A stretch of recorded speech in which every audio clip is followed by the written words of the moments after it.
Welcome everybody to another episode of The Discarded Compass. I'm John Lynch, I'm your host again. And we've Hale Dwoskin with us tonight, and Hale's going to talk about routes to enlightenment, how to reduce anxiety and unhappiness, and even search for bliss. Maybe you'll find that too. Welcome, Hale. How are you? Thank you for having me. I'm good. Good. Hale, the Sedona Method, could you give us a bit of an introduction about yourself and what led you on the spiritual search and the spiritual arena? Yes, absolutely. I've been on this personality was on a search since the early 70s, and I had done many different things, and then I met my first teacher or mentor, Lester Levenson, in 1976, and when I met him, I was deeply moved by what he was a living embodiment of, for lack of better words. And at the time, he had reduced his teachings to a do-it-yourself system from just him. Many teachers just kind of speak to you, and there's not really a process they give. It's just a conversation. And that's how he taught from when he got his understanding in 1952 until the early 70s. And then he decided he wanted to take himself out of the equation. And so a do-it-yourself process that we now call the Sedona Method was created. And then I met him in 1976, and just met him. I was deeply moved by just something. I couldn't really put it into words, but I did notice that there was silence and love and peace that came to the forefront when I was with him. And I only met him once and decided to do the course. It was a 2-week course. And before the course was over, I realized this is what I was going to dedicate my life to. That was back in 1976. And it has evolved, especially since the early 90s. Lester passed the copyrights to me, and it went from just a spiritual tool and a tool for self-help into something that has gotten more and more non-dual over the years. It's now, the message on our advanced programs is very similar to some of the people you've interviewed who talk about there is no one, no path. This is just what's apparently happening, and that's it, basically. and that was kind of the underpinnings from the very beginning. But what's been unusual about the Sedona Method is that it's kind of almost like a bridge technique. It takes you all the way up to the edge of what can be done with a technique or with information. And it's also a very powerful tool for making the person's life happier, wealthier, more relaxed, more open, because it's based all around just recognizing what you are and what you aren't and letting go. And so I have gone through many radical transformations in the process of teaching and using this process, and it's evolved tremendously since the 90s. And that transformation from the original teachings to a non-dual perspective, why and how did that happen? It's quite interesting. There was a non-dual underpinning from the very beginning, but Lester was talking about this more the way that Ramana and Nisargadatta did. It was based more on the languaging. He very much resonated, even though he got his understanding not through a teacher. It was spontaneous. He was sent home to die from a coronary at age 42. And being a scientist, he realized that everything he knew wasn't it. And so he started a process of self-inquiry, and one realization after the other happened, and over a 3-month period, he went from a physical and emotional basket case into an uninterrupted experience of non-duality that lasted another 42 years after the doctors had given him weeks to live. And so at first he couldn't hardly speak, and even couldn't even he didn't even answer to the name Lester. People would say Lester, and and he didn't even answer to the name. And then he realized they were referring to him. But still for a while he referred to himself in the third person. Lester did this and Lester did that. That lasted for a while. But over time, he became more kind of engaged in the world. So it always had that non-dual underpinning. When I learned it, I was more interested in spirituality than I was in improving my life. I was only 22 years old. Didn't have much life to improve. But I'd been a seeker since a teenager. So that's what I was interested in. And he talked about it in a dualistic way. He talked about it as going free, even though he didn't see a difference between him or anyone else. There was just that. And so in the 90s, he knew he was getting ready to leave the body. He turned his copyrights over to me. And he said, the way this process is now is going to evolve as you take charge of it and teach it. And when he turned the process over to me, there was just one way of letting go. And that's basically just deciding to drop it. Again, quite dualistic, but very, very powerful if you knew how to do it, at least for the person. Of course, it didn't affect non-dual awareness, or maybe not even non-dual awareness, non-personhood, of course. But at any rate, and then over time, other tools evolved too. Something we call holistic releasing, where the nature of the illusion is that as long as there's a person, there's this belief in right or wrong, good or bad, in and out, here and there.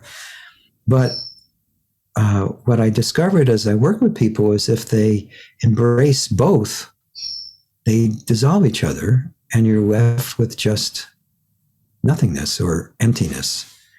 And so that became something we call holistic releasing. And then also people live life on the surface of the story of their experience. They never seem to go below the surface. And so we developed a process called diving in, where you just go deeper than whatever the mind is presenting. And then again, there's just that. There's no separation. And then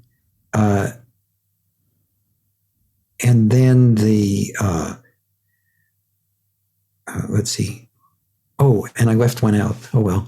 The welcoming, when you just really welcome what is as it is, which is what's natural, that which is, if you could give it a characteristic, it would be welcoming. It's just is as it is, or it's what's apparently happening, which could be called welcoming, but it makes it sound more of a doing. It's not really a doing, it's just what's natural. So that's another way of letting go. And all that just happened spontaneously when, for decades, the way this body-mind teaches is I just show up and things unfold. I don't really have much planned. And even if I do, it doesn't go that way. I don't know what I'm going to say before I say it. It's just what happens, or what apparently happens. And then it kept evolving, and then it became more, so we call it the fifth way, which is very similar to the way many of the contemporary non-dual teachers teach, not the radical ones, but the contemporary ones, and also Ramana, which was using questions to just recognize non-duality, that there is no person, and there is only what is, that's beyond the person. And so we call that the fifth way. And recently, it's more evolved in something we call the no way,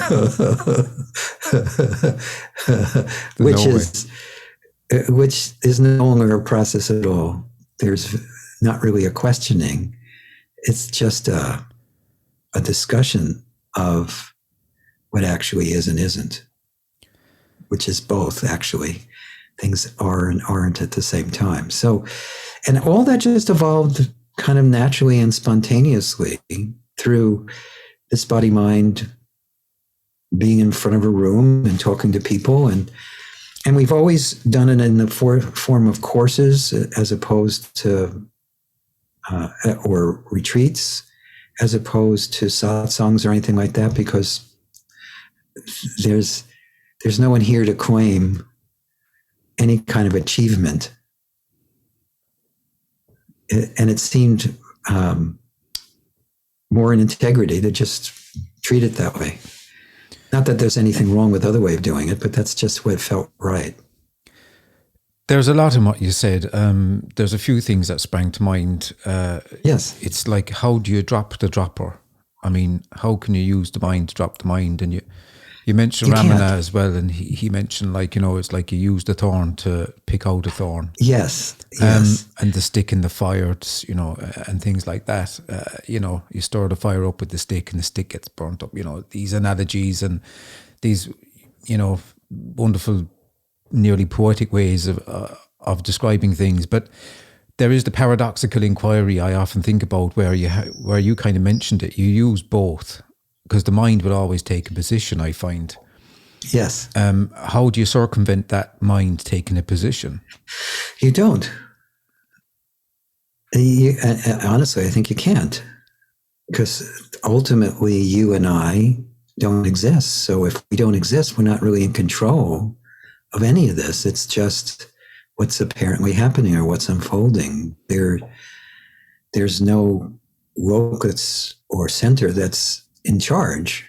There's just this natural unfolding. And that can appear as doing. So that seems a bridge too far, It is. But what we do is we talk to people where they're at. After a while, people start to realize that even if they had profound non-dual experiences, they're still experiences. There's an experiencer, you mean? Yeah, well, the experiencer comes after. People will have tastes or glimpses of no person. And then the mind comes in and ascribes personhood to the experience, even though there was no person. That was why there appeared to be these breakthroughs. And so there are ways that are maybe completely unnecessary, but seem to really help. And if at the very least, they certainly help the person be less clingy, less contracted, less lost in their personal story. There are techniques that we use that help with that may or may not actually affect that final dropping of the mind, or the sense of a personhood, which is not actually something that happens. Actually, it's just what is just is, and there's recognition that there never was a person. It's like an aha moment. Yeah. Yes, except it's an aha for no one. For no one, yeah. Yeah. So what happens is, this may change, because at a certain point I may only teach, well, not really teach, but communicate just in a descriptive way. But for whatever reason, what I inherited from Lester was prescriptive. And so I developed the whole prescriptive way and refined it and refined it and refined it. And now it at least for the people who've been doing it for a while, that's dropping away too. But what we do is I don't know if it's out of compassion or it's a good thing or a bad thing. It's neither. It's just what's happening. I can still talk to someone wherever they're at. They can tell me a problem, and I'll give them a technique that will first help them dissolve the contraction around the problem, and then help them see that there is no problem and there's no one who has it, depending on their openness and their willingness to go there. So what's the core problem of a problem? Well, there isn't one. That's a bridge too far as well, but we have to unpack it a bit. There is an appearance of problem as long as there's an appearance of the one with a problem. They're not really two. There's just what's happening.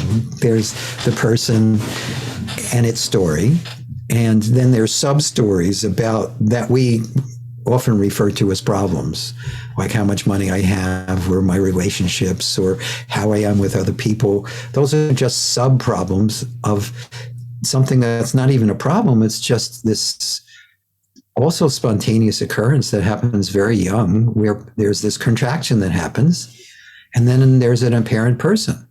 But it's always been an apparent person.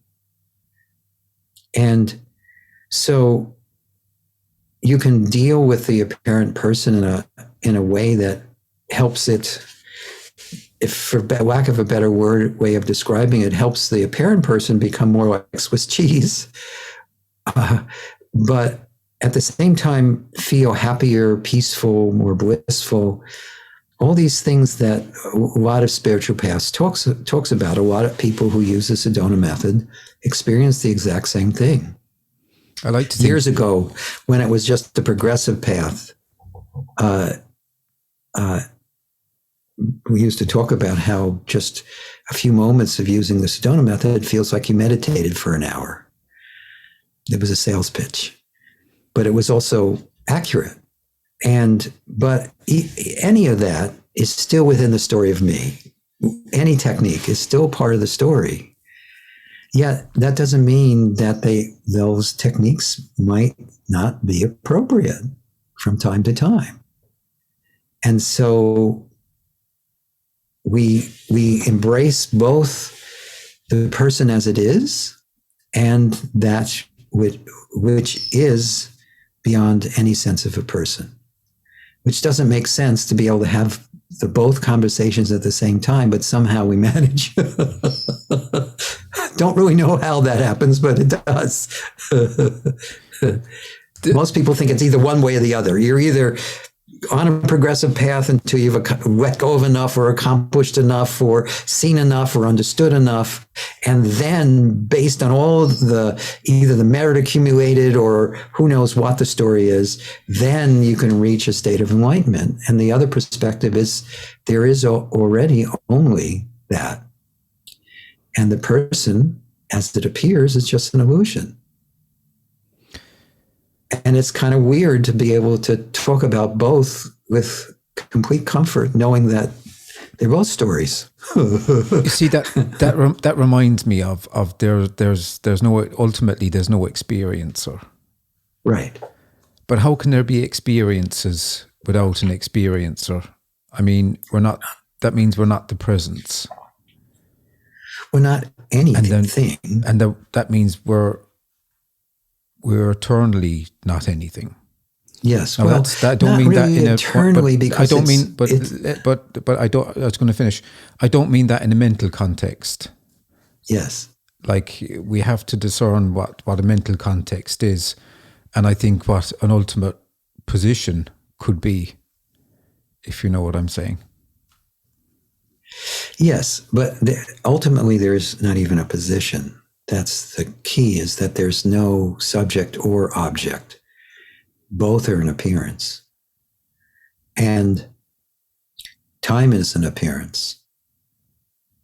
It's you use it. I mean, we are having a conversation apparently because we made an appointment a month ago or so, or thereabouts. I think it may have been less than that. I don't remember. But so that's going on at the same time. What's real, if you could use that word, is that the story of time is only part of the story. You can't actually find time, just like you can't find a me if you look for one. It's just not there. Yeah. I like the time thing is quite fascinating. Even I get captivated by the actual pretense of linear space. Like you're going from one position to another. That means that you left point A an hour ago and you got to point B. Yes, and there's yes. a presupposition that point A is still there along Right. a linear distance, but it isn't. It's like, well, but also it's quite we're astounding. discussing the body moving. You know, Ramana and Nisargadatta talk about the biggest recognition that's necessary is to recognize you're not the body. The body is subject to time. And that's the ultimate fixation, isn't it, Hale? Yes. The body Yes, identification. Yes. What can someone do about that? I mean, there's suffering and there's lots of things we can talk about, but ultimately, as you say, it's linked to that identification with the body. Well, ultimately nothing, but functionally, you can just explore what is actually apparently here now. Is there actually a here and a now if you're not referring to the body? You won't be able to find one because there isn't one. And you're also not going to find one because there isn't a you can find anything, which is totally, it doesn't make any sense at all to the mind, at all. But what does the looking then? What does the knowing? I mean... nothing. There isn't, again, I'm using words, and one of the things I say at least once on every time I present any part of the Sedona Method, even if I'm just talking to an audience that just wants to hear about how they can have more money or better relationships or improve their health, is don't believe a word I say. Just be open to it and take it for checking and see if it bears out. And so this is not about belief. It's not about even about experience, although the technique part of the Sedona Method is experiential. So again, it sounds contradictory. How could you talk about experiential when there's no experiencer? It really makes no sense to the linear mind at all. But at the same time, there are things that appear to happen when someone really lets go. Things do seem to change in their story, in their dream. But are they doing it? No. It's just what's apparently happening. So sometimes for some, letting go happens, and for others it doesn't. And for whatever reason, there's a lot more letting go around the Sedona Method because that's the whole intent or focus. But is it actually anyone letting go? No. It's just what's apparently happening. So usually what would be talked about or practiced would be let go to the present moment. We often hear of the power of now, Eckhart Tolle. Yes. The moment, keep it in the moment, momentary presence. You know, the Buddhist teachings are really, they drill down into that moment, you know. Mm-hmm. I often think try not to keep it in the moment. Yes, I've said that to people too. But, you know, but again, there's always a that. mental position the mind will grasp for. I mean, yes. What I was going to say was... The mind can grasp now. It's something it can hold on, thinks it can hold on to. It's its ultimate position, isn't it? I mean... It's even the now. The now is the closest the mind can get, but it can't really... The mind is where the appearance meets that which is beyond. But even that is not accurate because there really isn't a now except in relationship to a then.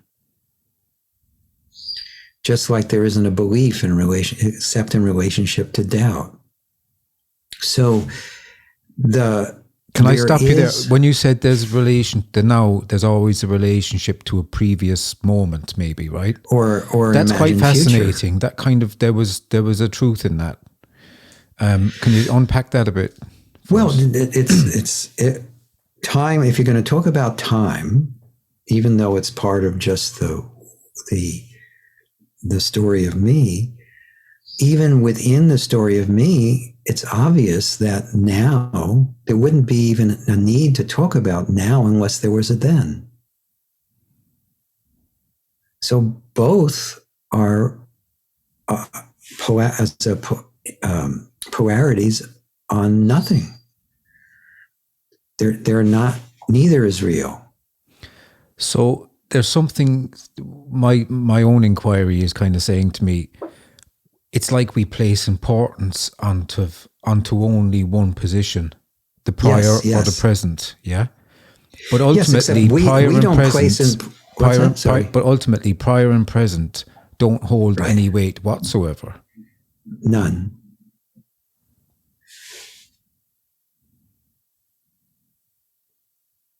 That's quite powerful there now. Yeah, that's quite good. Yeah. Well, that which is apparently just is. And again, we're using words, so that's even too much. But at the same time, we appear to live in a world with other people, with events. All of that appearance continues unchanged. What changes is this sense of a contraction around the sense of here and me and awareness. I'm aware. But none of that is actually real. It's just what's appearing.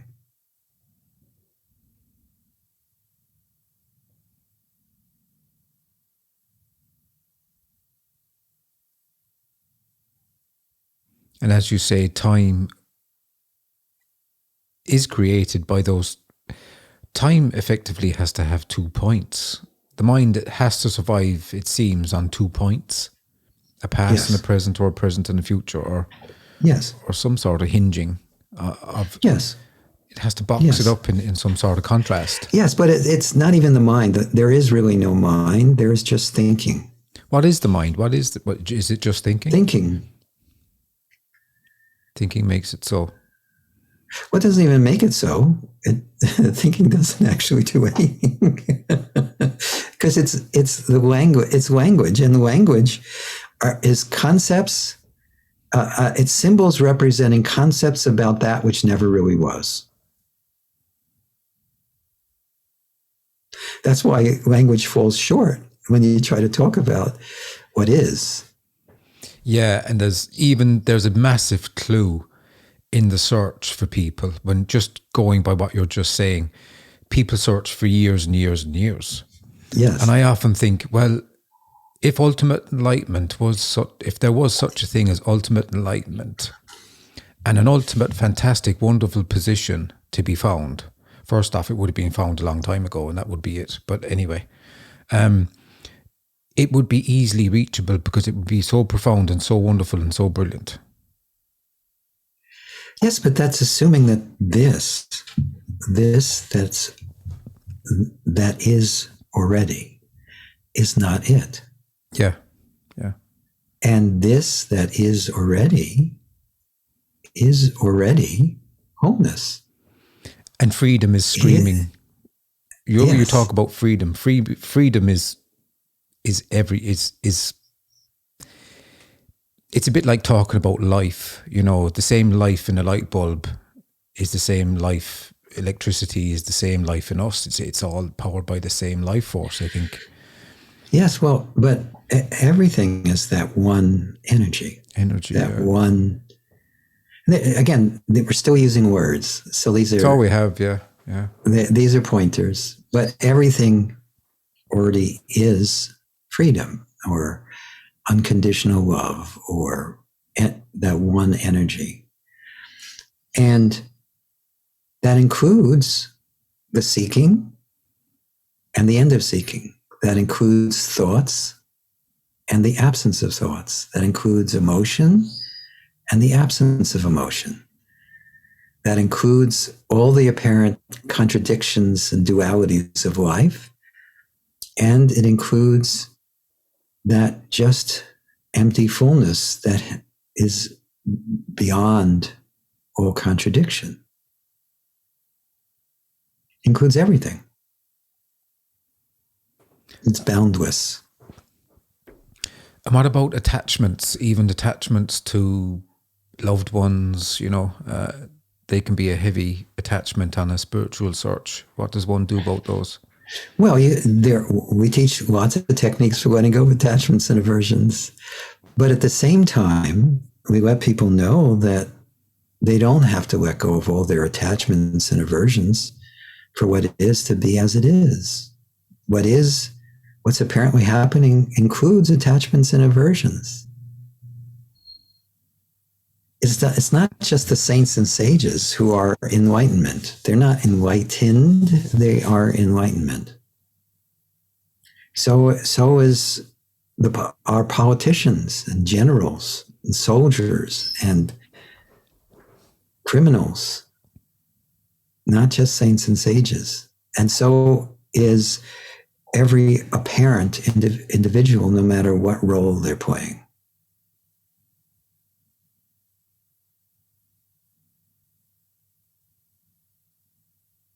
What's the quickest approach to enlightenment?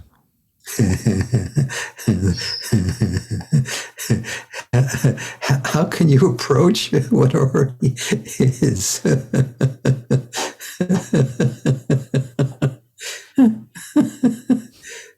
That's like you saying, what's the quickest approach to John?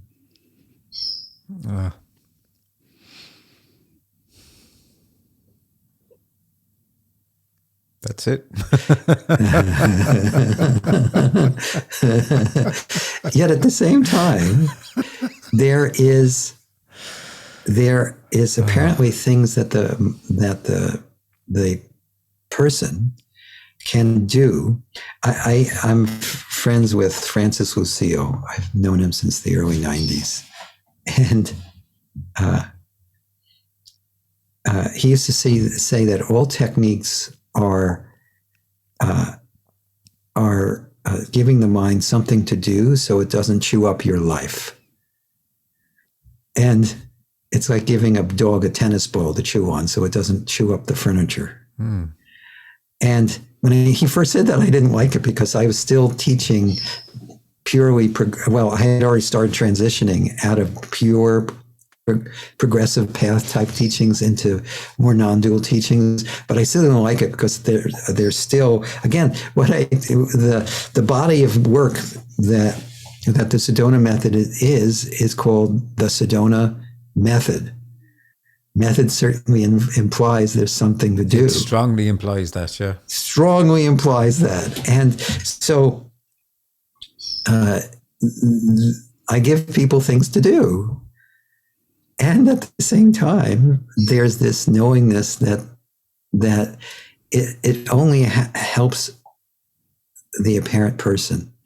It doesn't affect what actually is. And it only apparently helps. But the apparent help that people get can be very profound from the perspective of having a happier, more peaceful, more loving, more open, more successful even story. But it's still just within the story. Are we talking about authenticity? I mean, it's not like everybody becomes a non-entity. I mean, that's crazy. I mean, we're not all going to end up like become a non-entity. They already are that. Well, life. There's natural programming, I think, that's there. And oh yes, the programming stays even after there's no one who's taking delivery of it. A lot of it does drop away by itself. One of the things that I noticed, even when it was purely a progressive path, is I'd be doing all this work on an apparent issue or program or belief, and I'd work and I'd work and I'd work on it, and I'd feel it dissolving. And then I'd put it down for a while, and then I'd be doing something else.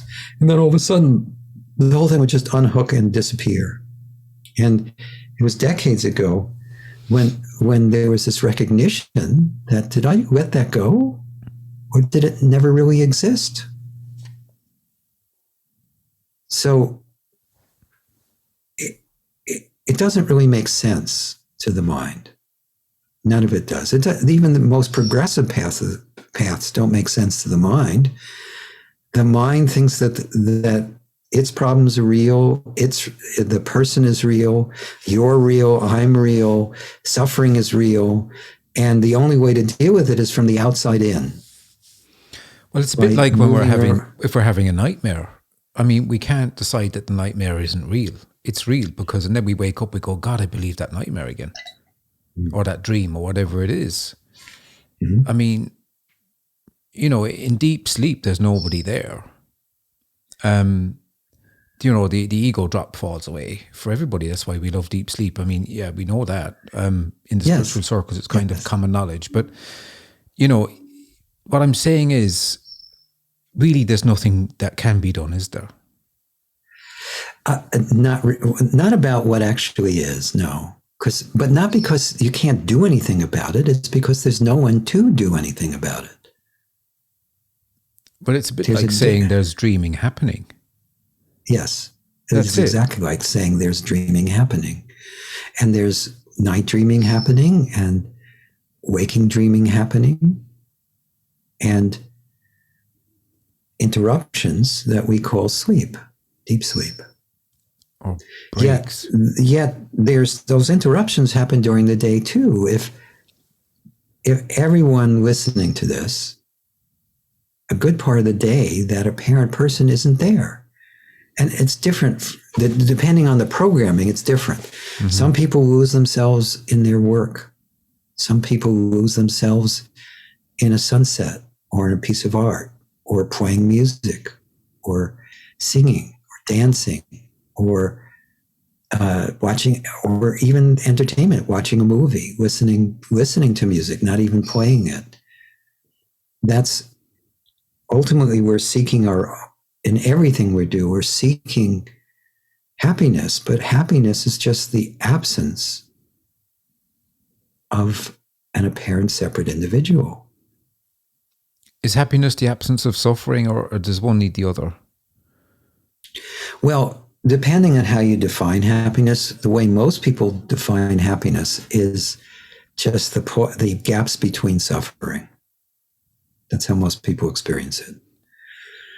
But there is an uncaused happiness that is happening for no one. Something I used to say is, the less there's an enjoyer, the more there is enjoyment. But that's not up to a person. That's just what apparently happens. I like to split words up. Enjoyment would be like enjoy mentally. It's kind of a... Yes. It's...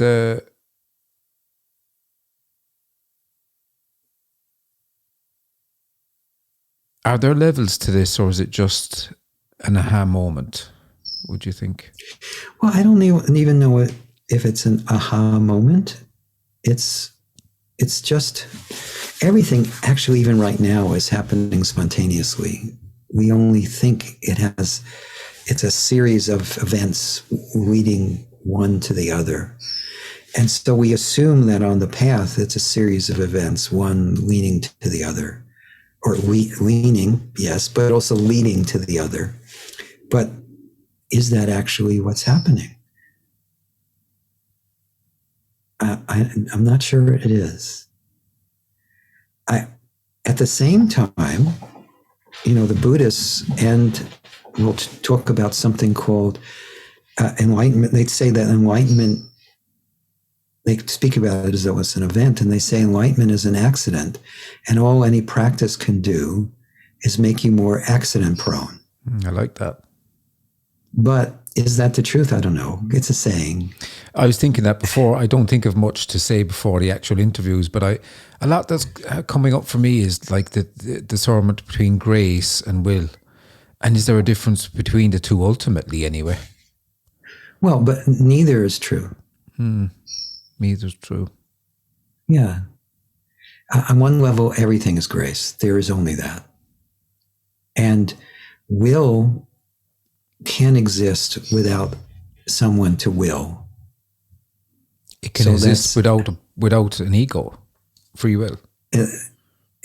There is neither free will nor predetermination. Both of those are irrelevant without the story of me.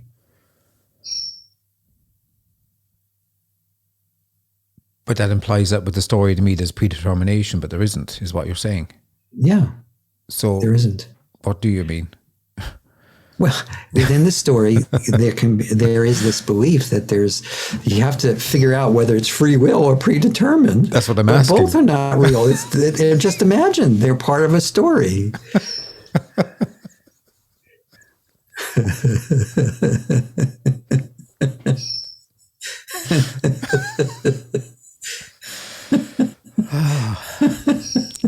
Oh, so, I don't know. Is this a comedy? Yes. Podcast or what is it? Sometimes, yes, I think it is. It certainly tickles me, you know.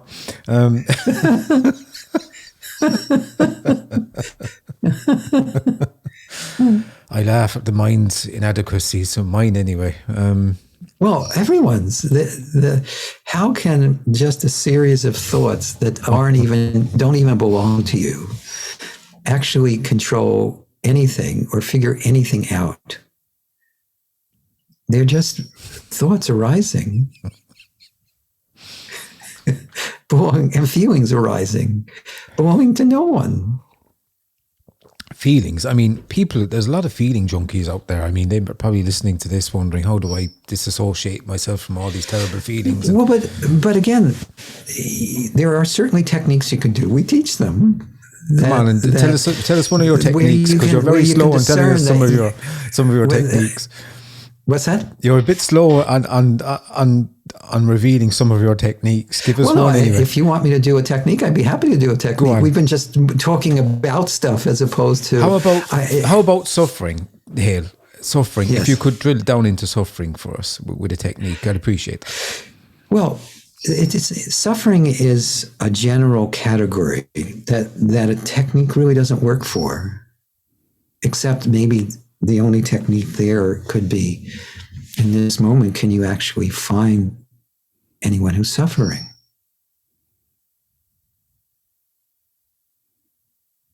And if you don't refer to the mind or the body, you can't. There is no one who's suffering. And even more than that, suffering is only due to the belief that there is a sufferer. There can be pain, there can be emotion, there can be thoughts. There are, without anyone taking delivery of them. It's the taking delivery that creates the illusion of suffering. And what is that taking delivery? How does that happen? It's just the automatic functioning of that contraction called me. It's part of the story of me. But yet at the same time, you can do things like allow what is to be as it is. Now that's a technique. It's not the truth. But if there's a feeling of suffering in this moment, if you simply welcome it or allow it, it immediately starts to lessen. Or you can just notice that it is welcomed. It's not you allowing it, it is welcomed. It's very difficult to welcome suffering. I mean, you know. No, it's actually the easiest thing to do. Really? Yeah. So if someone cuts you up in a car and you're driving your brand new Mercedes home from the showroom dealership, and it gets a scratch or you have an accident, yes. And a truck comes along and tailgates you and rams you, and next thing your Mercedes is absolute write-off. Yes. And the trucker gets out and says, "Listen, you can't drive whatsoever. You're a ridiculous driver, and you should be off the road." And that's it. And I couldn't care about your Mercedes whatsoever. You're going to be things like that might happen. You're going to be suffering, and yes, to welcome that but is really difficult. There could be a reaction. Yeah, because every event contains reaction. We think that there's a separate event and then the reactions happen because of the event. But what if the event includes all the reactions? What if that's all one event that's apparently happening? And again, there's no leverage point. There's no thing that's separate from that. It is all just one event. Actually, it all is, but any specific event is that way too. And so I don't say pretend it didn't happen. Mm-hmm. There could be a feeling of anger or fear or frustration. Mm-hmm. But if the feeling is allowed or welcomed or just simply noticed in this moment, what tends to happen is it dissolves, it opens, it relaxes. Okay, but what usually happens, I would find, is that the feeling is noticed. Like, it is so much noticed because I can so much feel it that I'm angry, right? I mean, yes, it's not like I don't have to. I don't have to try to feel it. Yes, I know that I'm angry. Yes, but that's the problem. We think that two things. First off, at first it feels like I'm angry, and if you look at that sentence, angry. No, the feeling in the English language, at any rate, is I'm angry. Is what most people say. Well, I am the anger. Yeah, well, that's what's normally said. Yeah. Yes, because that's how it's experienced. So one thing you can do is just check. Are you actually anger? Or is there just simply beingness? If you look, the anger dissolves and there's just beingness. That's what was there before. It's just a noticing of what is. Now, again, remember, I'm doing techniques here, but they can be very helpful and they work. They're instantaneous. Another thing you can do is just simply notice, is that what's apparently happening? And in the noticing of that, something settles and opens inside for no one. And again, that's still a technique, but it's just a pointer more than a technique. Can I ask as well? I mean, yeah, that is quite interesting. But the follow up to that, I find, would be then we want to identify with good feelings. Is that just as deceiving as identifying with the angry feelings? Yes. Can you talk about that a bit, maybe? Well, yes, because if I'm feeling it, if I either feel like I am it or I'm feeling it, that's still part of the story of the person. Mm. And so a lot of teachings make heavy use of the carrot because the absence of the person feels good when the person reappears. It feels good that they weren't there. And then then they associate it with some event or some technique or some whatever. And they think that I need to do whatever that was again. Well, then they go teaching and sitting on a podium, you know? Sometimes, yes, absolutely. Yeah. Absolutely. But all of that is also perfect. There is no right or wrong about any of this. There's just what's apparently happening. Most people who take on any role in the spiritual circles are doing varying degrees of teaching. Some are less teachy, some are more teachy, and some just share a message, and they don't actually teach. It's more of a description of what is, but to the audience, they're still looking at them as a teacher, no matter how many times they say they're not. So it's varying degrees, and all of it's perfect. The apparent teacher and the apparent student, neither is real. It's just part of the appearance, the dance of this, whatever's apparently unfolding or happening or appearing, and there's nothing wrong with that. That is already wholeness. Is there a certain karma that's involved in someone reaching the spiritual path? I mean, here for one, the spiritual path when I was younger was something I used to dabble in the thing. All right, I used to inquire. Yeah, I was kind of interested in things like that and the unknown and how things worked, but I didn't think I'd end up on a spiritual search for years and years and years and going to gurus and such. Yes. Like what I'm trying to say is that was so far away from what I thought. And of here course. I am hosting a podcast. But if you look at just what you think moment to moment, you think you're going to do something, and we have thoughts. They even could be thought, I should do this, and then it will either happen or it won't. There's really no control anywhere. There's just what's apparently happening. Thoughts sometimes appear to be causative, and sometimes they don't. And the people who believe that thoughts create think they need to manipulate their thoughts or control their thoughts to have a better life or to recognize truth. But that is all based on believing that there's someone in control of the thought. There's someone actually having the thought. What's the decider? Can anyone show you the thinker? Or the decider? Or the decider, exactly. Where is it? It isn't. But something decides. No. There's decisions are made. Happening. A decision is followed through.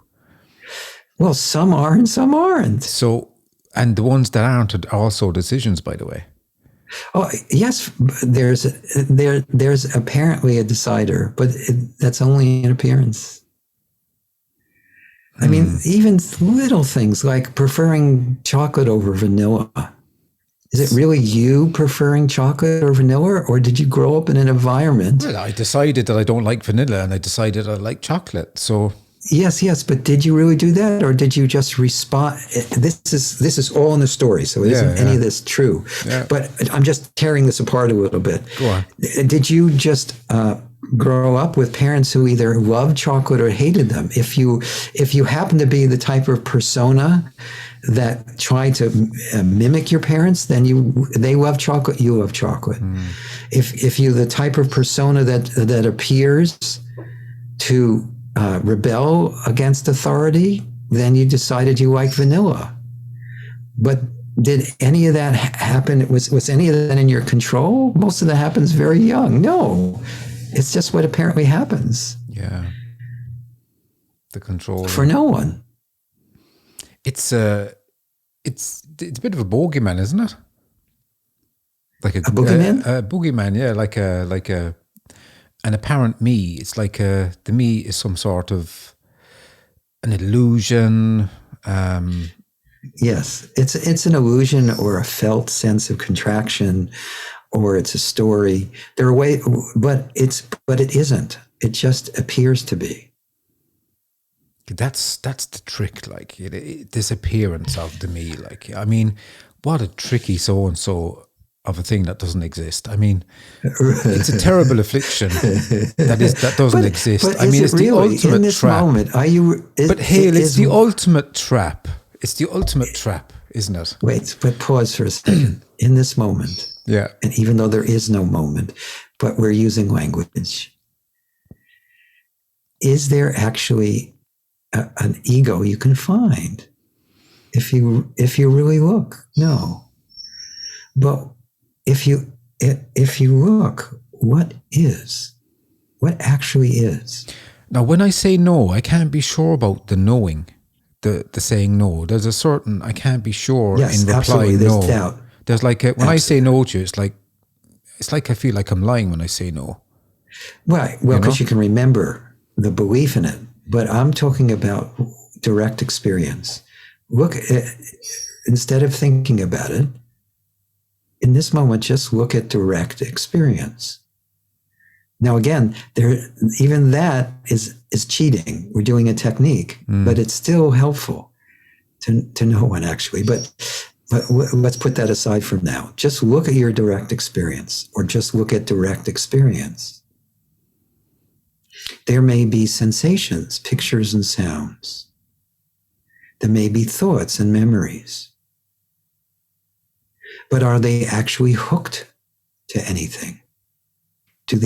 Is there actually anyone who owns any of that? If there's anything to be said, it would be the feeling of the body, right? Right. But even that. But that's interesting, because the feeling of the body, I mean, if I'm sure I'm the body, what am I looking for? Right. No problem then. Just go about your life as a body. Yeah, but like, if I'm ultimately the body, what's the problem? There's nothing to do, because I found the fact that I'm the body, and that's the end of it. That's the end of right. If that was true, it would be. Yeah. If that was a safe, satisfying position, yeah, the world would be a very different place. Yeah, I mean, it's. I think Miss Agradata said that. I mean, it's something like paradoxical that everybody's looking for enlightenment, yet they're believing they're the body. I mean, something like that. Right. I don't remember that. I know what you're referring to. Yes. It's again. He thought the most important recognition was and so did Ramana. I mean, even when Ramana describing his own process, he talked about how he let the body die and recognized he wasn't it. Wow. And it all happened in 20 minutes. So but you're thinking about it again. Just pause for a second. Oh, I was thinking about Ramana there, actually. Yeah. Yeah. Well, that's a fun thing to think about. I always smile when I think of Ramana and Nisargadatta. Same. Yeah. There's something. Yeah. Yeah. So in this moment, what is appearing? What is actually appearing? Don't know. Right. And does that belong to anyone? Is that owned by anyone?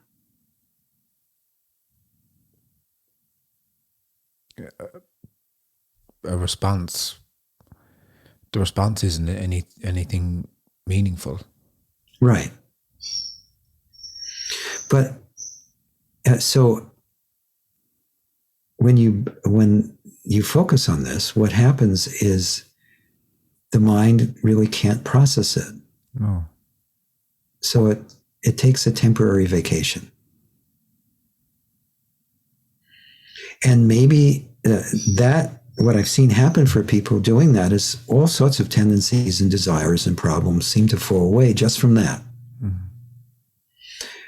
At the same time, and it may or may not make it easier for that final dropping away. Probably not, but who knows?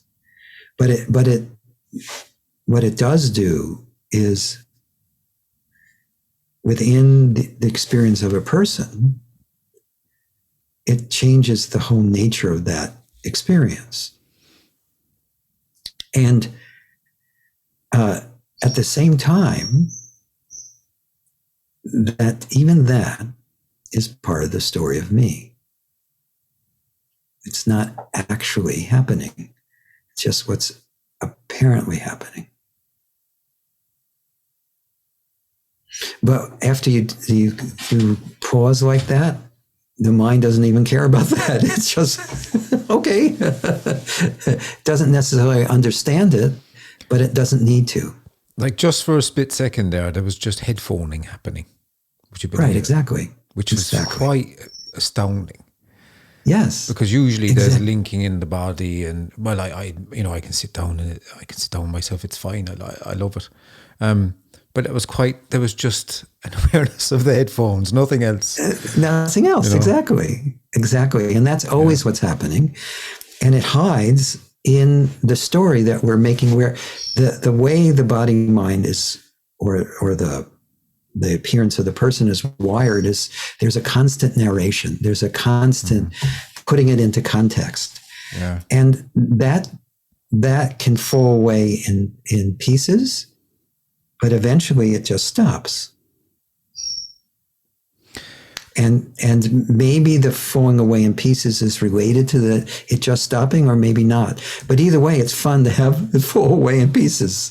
And it's important to say, I just want to say that it's important to say that this is serious too, because it apparently can be, because when you're talking about the mind, and the closer we get to the mind dropping away, it can get very subtle, and it can be cunning, baffling, and powerful, in some respects, that subtlety Yes. of it. But when it's in full flow, I used to have it when I was really young, the racing mind.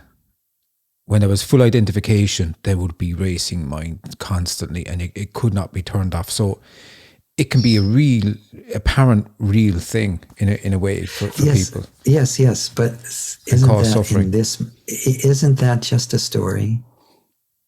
Yeah, but it shows how it is a story, actually. When it is in full flight and you've got a racing mind, it does really show that it is really a story, not just a subtlety to be navigated. Yes, but in this moment, is it, again, I keep saying in this moment, it's just a habit.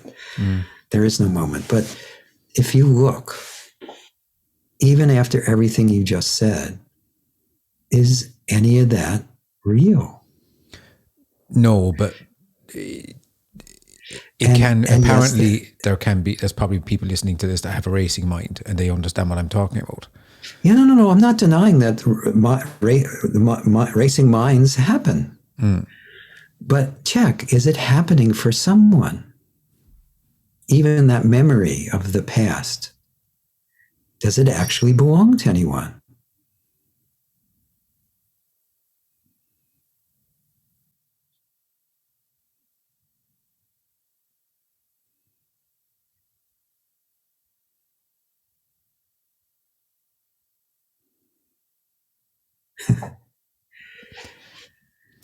There seems to be a preference for unconditional love, for love, when it comes to non-duality. And it's like I shouldn't say that. No, there's no should or should about any of this. Yeah, I mean, as far as I see, that energy, that life force here anyway, and it's strong, is that it's potentiality, eternally potentiality. Yes, but let that story drop away for a moment and just notice that even the headphones are that unconditional love. The bookcase is unconditional love bookcasing. That body is unconditional love bodying.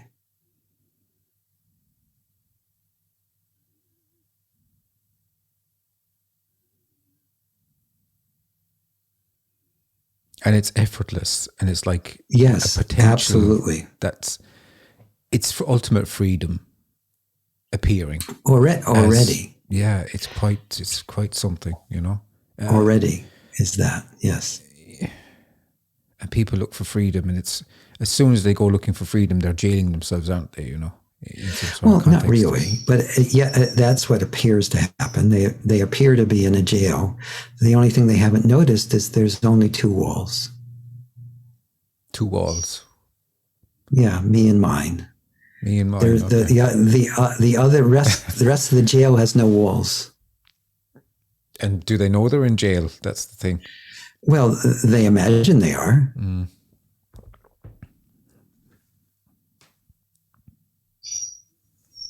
Yeah, it's the most fascinating thing to talk about, isn't it? It's the I think it's the ultimate thing to inquire, to talk about. It's fun.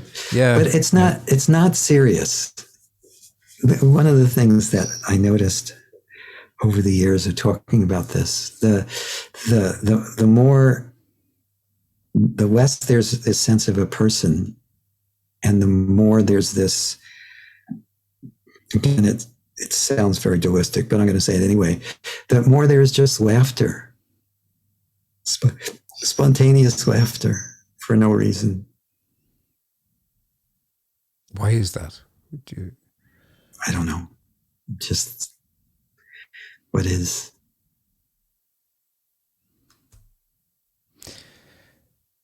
I was going to call you Lister there for a minute.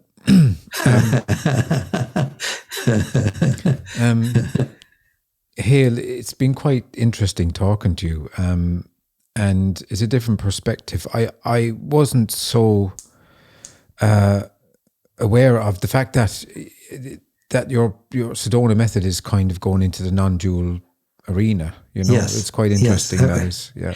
Yeah, it's a very weird thing. If someone comes to me and they just want to make more money, I'll give them techniques to make more money, and while letting them know that there's more to this. There's more to the whole thing than just making more money. And when they're ready for that, the conversation expands naturally, it's effortlessly. And you hold retreats and yes, and online we hold retreats right now 4 times a year, and then we have shorter online programs. We're going to be going back to live events in the fall. For the past couple of years, it's all been Zoom and phone, and then we have numerous audio programs. Some are more non-dual, and some are again. You've probably heard that there's always this tension between the direct path and the progressive path, and now there's also a tension between no path, the direct path, and progressive path. There's going to be tension. With the Sedona Method, there's an exploration of all three without any conflict, without fighting. Well done, you. What's that? Well done, you. I said, if you can negotiate the three of those. Again, if I was doing this, it wouldn't be happening. Okay.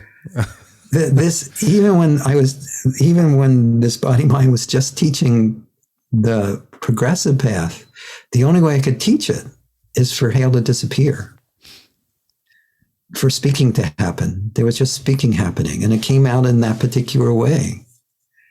That's been going on for decades. So I guess I'm just weird. I wouldn't. Don't be hard on yourself. No, I don't think that's a bad thing. Yeah. Join the club. What? Join the club. Right. Yeah, maybe people on the path are the same as people that you could meet. You don't know, do you? I mean, you know. Yeah, they could be the least or the most, and it doesn't really matter. Crazy's normal, normal's crazy. I mean, how do you look at these things, you know? I don't worry about it. I mean, there are certainly leaders in the world that people would call normal that are quite abnormal. Yes, and vice versa. People who would be considered normal are quite abnormal, and it doesn't really matter. Yeah. Again, there's always contradiction within the story. But the love to be, I have to touch on that. But the love to be is so strong. The love to be is so strong, and there's nothing can be done about that. Yeah, and nothing needs to be done about that. Yeah. There is just that unconditional love that all is. Yeah, it's quite fascinating that life force just wants to be, and it's the only way it can know itself in this body. Well, but again, I don't think it wants anything. That's personifying it. That's saying it has a me. I don't think it really does. It doesn't want anything. Want is purely within the story of me. And that's okay. Want isn't bad. A lot of people who are working towards the progressive realization think they have to get rid of all wants because they heard that freedom is desireless. Yeah. So they think I need to become desireless, and it doesn't work. Well, it certainly didn't happen here. I mean, life took a different direction here. It was like life just unfolds as it does. Creative sphere, which was quite surprising. It wasn't sitting down for, well, there's a certain sitting down for years, but it took off in a totally different direction altogether. Yes. Look, if somebody wants to get in touch with you, Hale, how do they get in touch? Well, the simplest thing is just go to our website, which is sedona.com. That's sedona.com. Yeah. And that website is more designed around talking to people interested in the progressive path. The other thing is I have a podcast called Letting Go and the Greatest Secret. So it's available wherever you get your podcasts. And I've interviewed now, I lost track, but it's 60 plus people and I have the interesting conversations with people who are just not even on the progressive path. They're in self-help or like therapy and things like that, all the way to people who are talking about sharing this uncompromising message that there is no one and no path, and everything in between. And it's been really a lot of fun. I've really enjoyed it. And so there's a lot of really fun conversations to listen to. And then we have a Facebook group called the Sedona Method and a YouTube channel where we have hundreds of free videos, including videos of all the podcasts. Great. And have you got some books? I think there's a book you've written as well. Oh, yes. Two books. Happiness is Free and It's Easier Than You Think, which I co-authored with my mentor, Lester Levenson. I like the title. Yeah. It's fun. It's fun. And then the Sedona Method, which is the technique part of the process that's been around for a while. Hale Dwoskin, thank you so much. It's been a pleasure. Oh, thank you. And it's been fun and enlightening. And there are a few moments of undescribable somethings happening properly, apparently. And some laughter too. Good. And, hopefully you come on again to the show again maybe sometime, Oh, sure. And they can reach you at www.sedona.com. Am I right? Yes, that's right. Just like the city in Arizona. Just like the city in that, that's lovely. How it's spelled. That's a place I'd love to go to someday. You never know. Yes. You never know. If the ducks line up, Yes. Those ducks. Them ducks, just to get them ducks lining up is the thing. I've tried all my life, and just when you have them all lined up, Have you ever been around ducks? They don't really like to line up. They don't like lining up.